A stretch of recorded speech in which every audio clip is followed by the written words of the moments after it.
In today's video, I will be showing you how to set up and run the Xenia Xbox 360 emulator. This one is very simple to run and set up. It doesn't require a lot of things. So let's start. So just go to Xenia's website. This is a URL. I'll leave it in the video descriptions below. Whoops. Okay, it's here. Just go to download. Download the master version for Windows 7. I think they only have it for Windows. It should work on Windows 10 and Windows 11 as well. So that's the file you will need. You can also check which games are compatible with this emulator.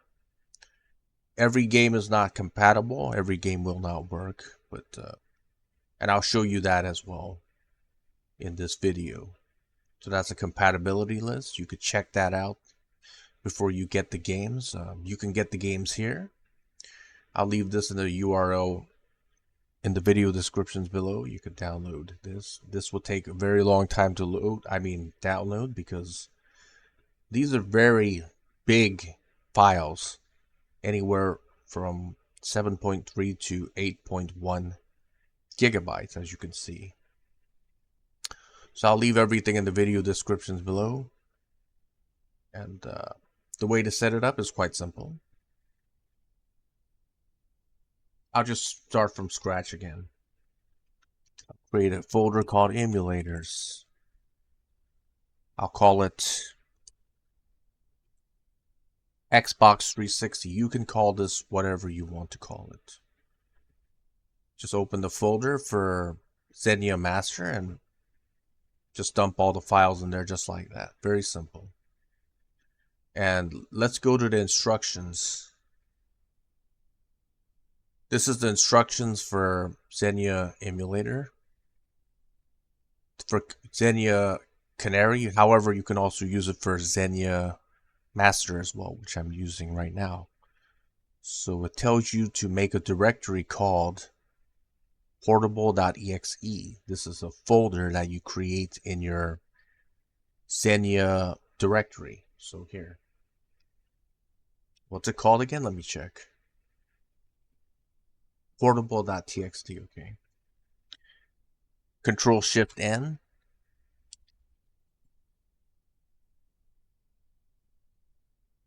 That's the name of the folder, portable.txt. Let's see if it's capital or anything. No caps, just all lowercase, okay. I don't know if that matters or not, so let's start it. You start it and then exit. Now some files are created. You want to open this. You have to open it with Notepad, like that. And let's go back to the instructions. This shows you how to change the settings for the Xenia emulator. If you speak, you could select the language that you speak, whatever that is. For me, that's English. I could also pick Mandarin as well, because I could speak Chinese. And you could pick whatever you want. Doesn't matter. Let's see where that is for language.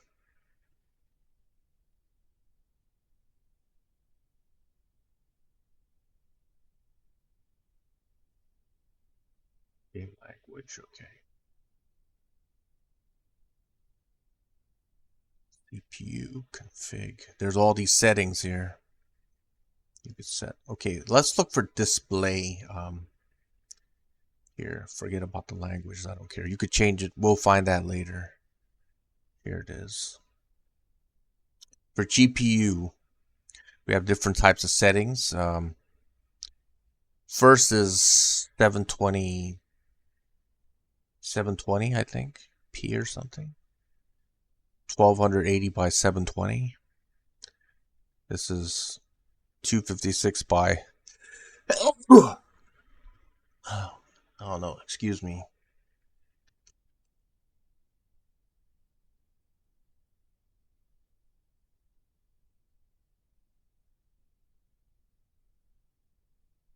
.256 by 1440. Okay. I'll just set it to this because I don't have a monitor that supports that. My monitor only supports 1080p. You have to do this on both sides. Let me show you. Let's go to GPU.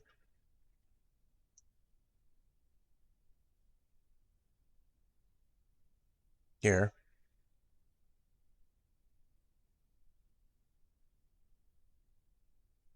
So for the X and Y, you could select 2 if you want 1440p. For me, I'm just going to leave it at 1 because that's what my monitor can handle. That's pretty much it. There's got Vulkan here. It's true. Let's see if there's any other settings I could set. Memory. Just leave it at default. Oh, here it is. HID means human interface device. Just leave it at any. You could be specific to what you want. I think X input is joystick or something, or gamepad. But any works.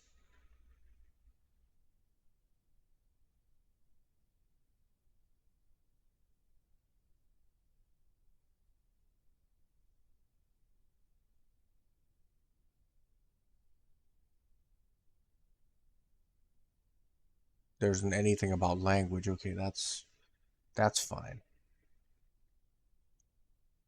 So we'll make a folder called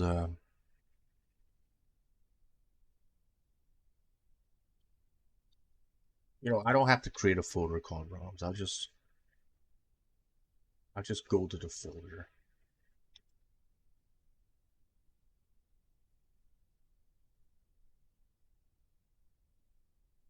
So I remember where this folder is. Now I'm going to start the emulator. And let's open it up. I'll copy that. Paste that. Let's try Soul Calibur 4. This one does not work. We're going to have to restart it and try another. Let's try Ace Combat 6. Allow. If you want full screen, it's F11. As you can see there. Like that. It does work, but that other game, Soul Calibur 4, did not work. I think you need a pretty decent processor and GPU to run this emulator. The Xbox 360 is in the same generation as a PlayStation 3, and PlayStation 3 also has very high system requirements if you want to emulate it.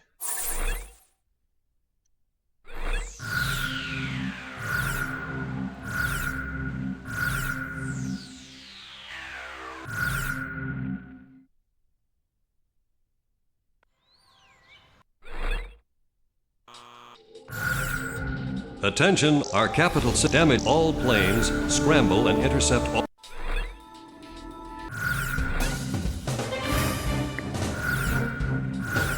Garuda team, time to take off.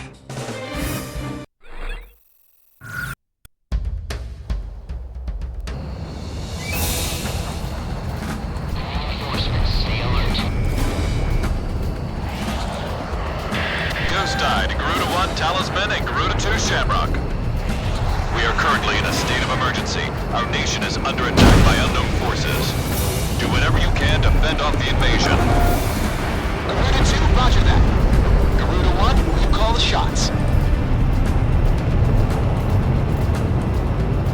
This is Commander Whitlover of the 15th Squadron. The enemy is expanding its field of attack. Stay alert. Garuda 1, there's too many of them. Use your SP weapon. All ships determining enemy forces over the bay. Set those anti-air guns ready for battle. Focus all anti-aircraft fire on those bombers. Don't let them get any closer. We get a message program for an emergency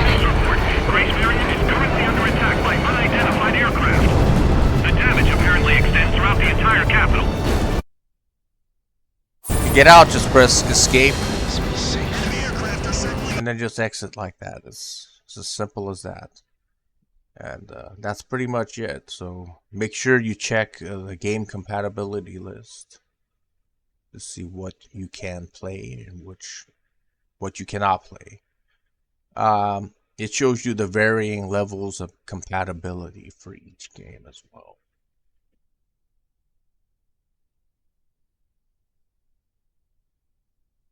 And the issues with it. Okay, that's pretty much it. If you found this video helpful, please leave a thumbs up, and thank you for watching.